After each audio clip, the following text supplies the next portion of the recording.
Hello. So today I will first of all, my name is Agung Warana. I'm from Indonesia, and today what I'm gonna to do is to do explanation about the concept of international relation and what is the meaning of the state of and power. This is the assignment regarding from Professor Davut Aslam. And in international relation, the concept and power takes a variety of connotation.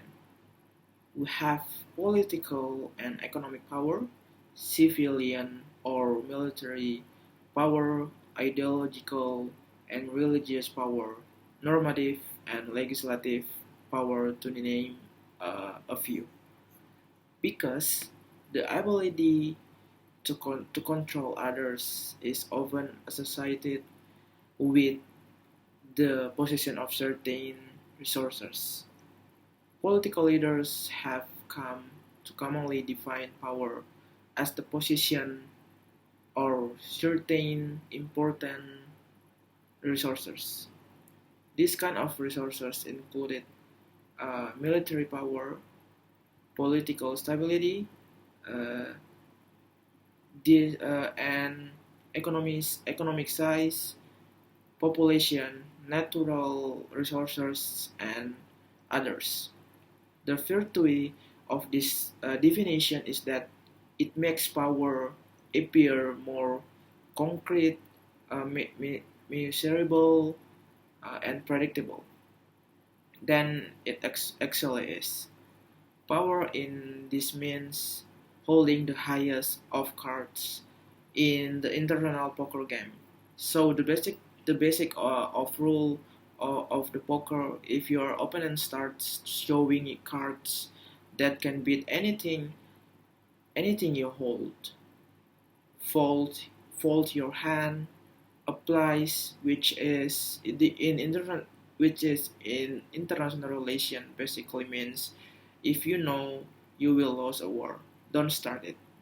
However, uh, history tells us that some wars have been started by eventual losers, which suggests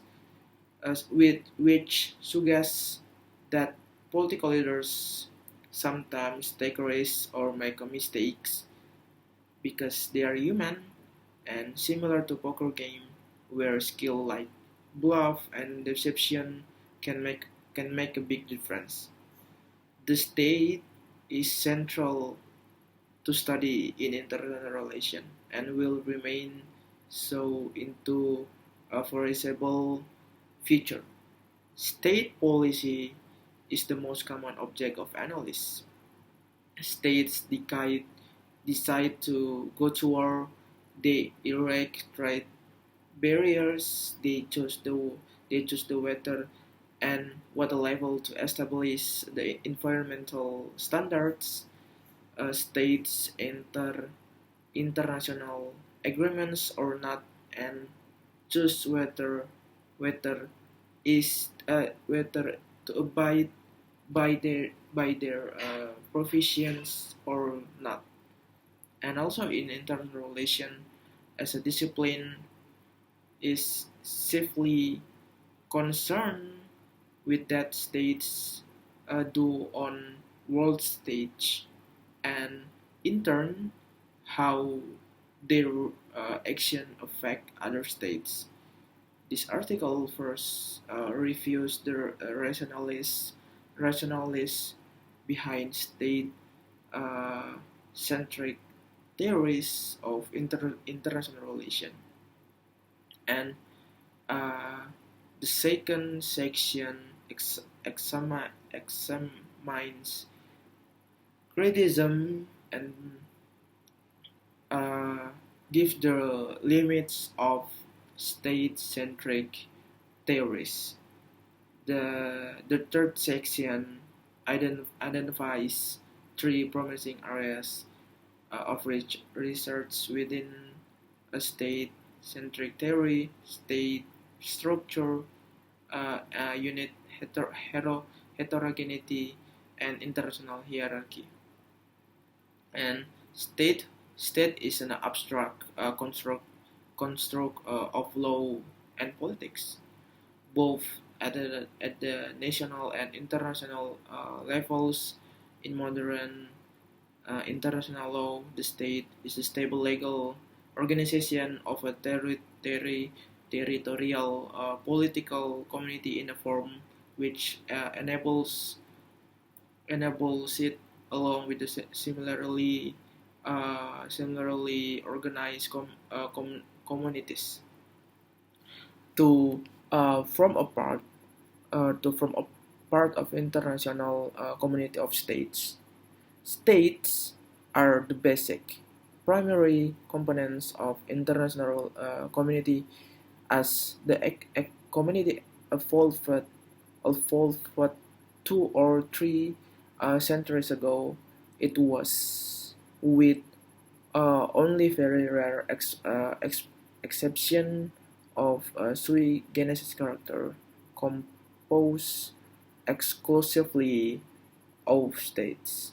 And today, with in particular the emergence of international organization of many varied kinds, it can no longer, but it can be longer and said with the international community is composed exclusively of states, but they are still dominant component. And according to one definition, a state is a community formed by people and exercising permanent power within a specified theory. And according to the international law, a state is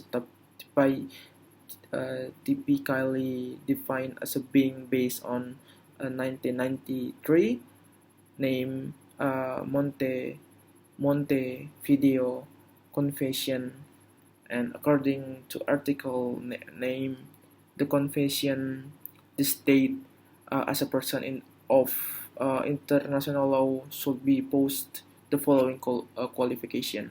First, you will be have permanent population defined, and the second is defined as territory, government, capacity to enter international relation with other states.